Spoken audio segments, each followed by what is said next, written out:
Hello, friends. Welcome back to the Ask a Friend series in the Simplified Parenting and Emotionally Healthy Child podcast show. And I'm your host, Suhasni from Mommy Show Musings. How are you all today? In today's episode, let's talk about another dimension of last week's topic.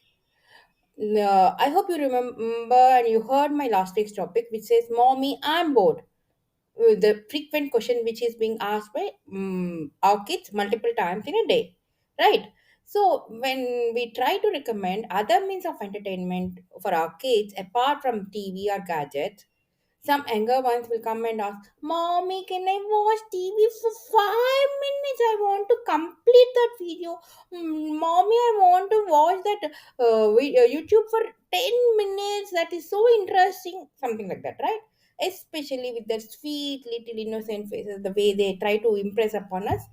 That and obviously we as parents, especially as mothers, we don't have the heart to reject those puppy faces, even right, even though they have crossed their gadget watching time.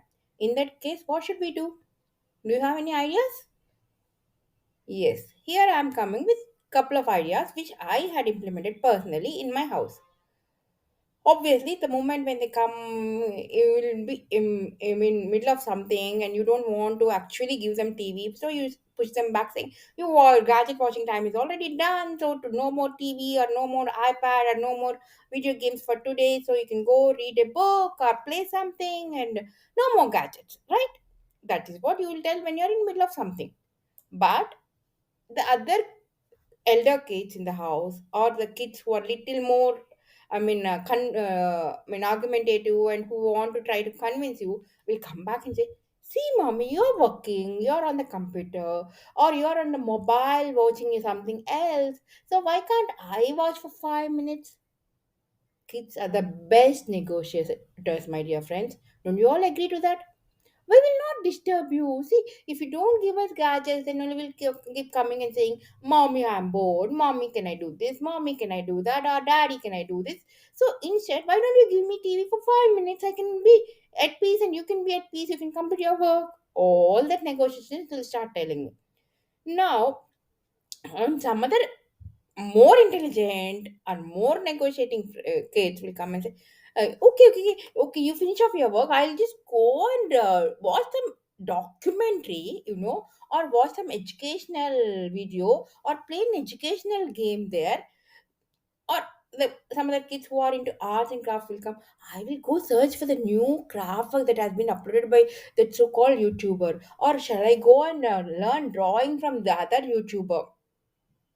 So they are kids, basically they're trying to push our limits, especially on the gadget timing and gadget screen schedule. So they're using all their negotiation skills.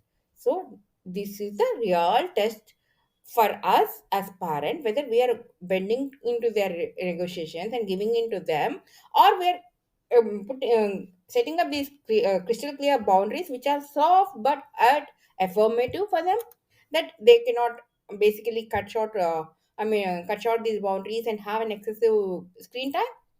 So here are some positive parenting tips that can help you, which in fact has helped me as well.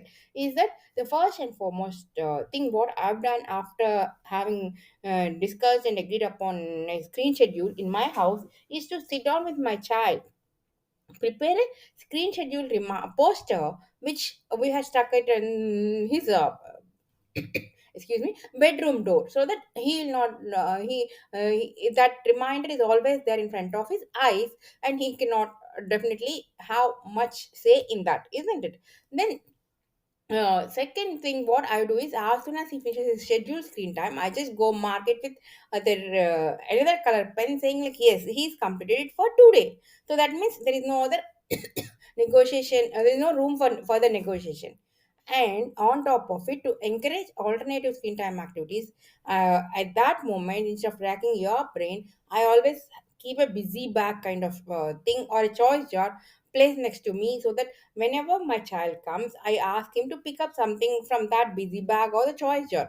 Choice jar is nothing but the chits of transparent jar in which we put a lot of chits of papers with different ideas as to how the child can spend his time away from the gadgets.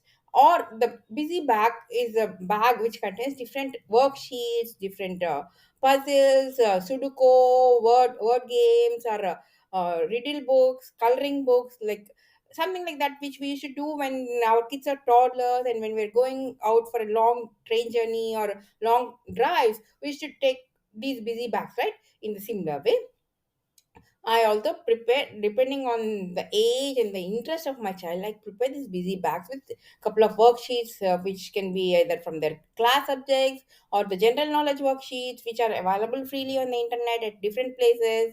And the Q&A, fun riddles, fun palindromes, anagrams, something like that, which depends on, it depends purely on the age of your child, his interest. It can be from history, general knowledge, anything, or easy to do craft works also for that matter. And keep it ready so that your child can keep digging into those busy bags or the choice jars and then keep himself occupied, and you just have to point that your child towards those things rather than giving them some suggestions at that point of time or racking your brain for new ideas at that point of time. And then comes one more behavioral change that we as parents have to do, is that we need to model the right screen behavior, especially the healthy screen behavior. And we should also curtail the usage of gadgets in front of our child unless it's for work or really important matters, and not to browse through social media or to binge watch on OTT or playing games, and ask our child to shut down their gadgets, right? Only when we model this right healthy screen behavior, our children will also follow. So once we start doing all these things, it will be little daunting or little difficult task in the initial days. I agree to it, but if you follow the strict regime for the first 1 month to 2 months, then your child will get used to this healthy screen behavior and will not trouble you. And you can also actually reduce your gadget watching time. I hope you like today's topic. Please do share your comments. If you like these episodes, don't forget to share them with your friends and family members. And you can also subscribe to this podcast show and rate it if possible. Thank you, friends. Bye bye from Suhasni.